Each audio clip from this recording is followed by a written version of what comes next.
Hello guys, welcome back to my channel মেঘনা lifestyle. চলে এসেছি আজকে একটা নতুন ব্লগ নিয়ে।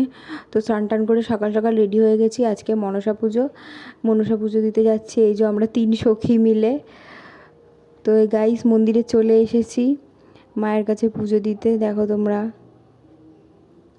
তো আজ হচ্ছে আমার বার্থডেও।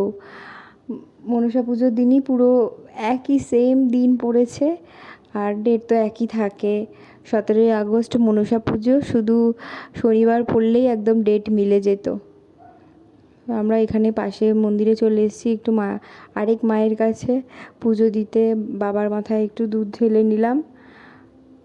তো এবার একটু বাবাকে একটু আরতি করে পুজো দিয়ে নিলাম, ধূপকাঠি মোমবাতি ধরিয়ে নিলাম।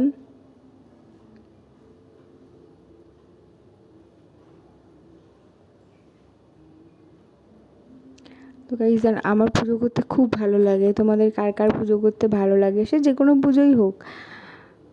তো এখানে বাইরে খুব জোরেই বৃষ্টি নেমে গেছে।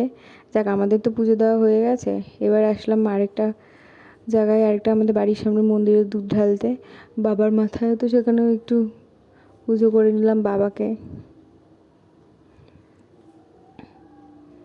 আমি তো সব ঠাকুরকেই ভালোবাসি, কিন্তু বাবা আমার কাছে একটু বেশি স্পেশাল।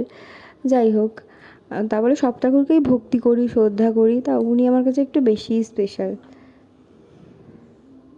তখন মন্দিরে পরিষ্কার চলছিল, তো আমরা জিজ্ঞেস করলাম যে দিদি এখন কি ঢালতে পারবো? বললো হ্যাঁ ঢেলে দাও, বাবার কাছে ঢালতে এসছো, ফিরিয়ে দেবো তোমাকে।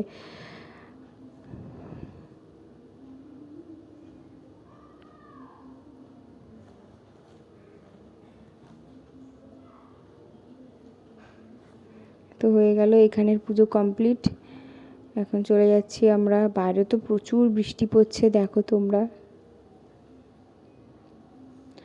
গাইস, এটা হচ্ছে পুকুর, ছোট মানে এটাকে কুণ্ড বলা হয়। এখানে মা মনসা স্বয়ং স্নান করতেন নেমে। এই যে এখন পুজো কমপ্লিট হয়ে গেছে, মার মুখ খোলা হবে, এবার প্রসাদ দেওয়া হবে তারপর সবাইকে। দেখো তোমরা, এই দৃশ্যটা খুব ভালো লাগে আমার দেখতে, দরজা খুলেই মায়ের মুখ। তো আজকের ব্লগটা এখানেই শেষ করলাম, দেখা হচ্ছে নেক্সট কোনো ব্লগে।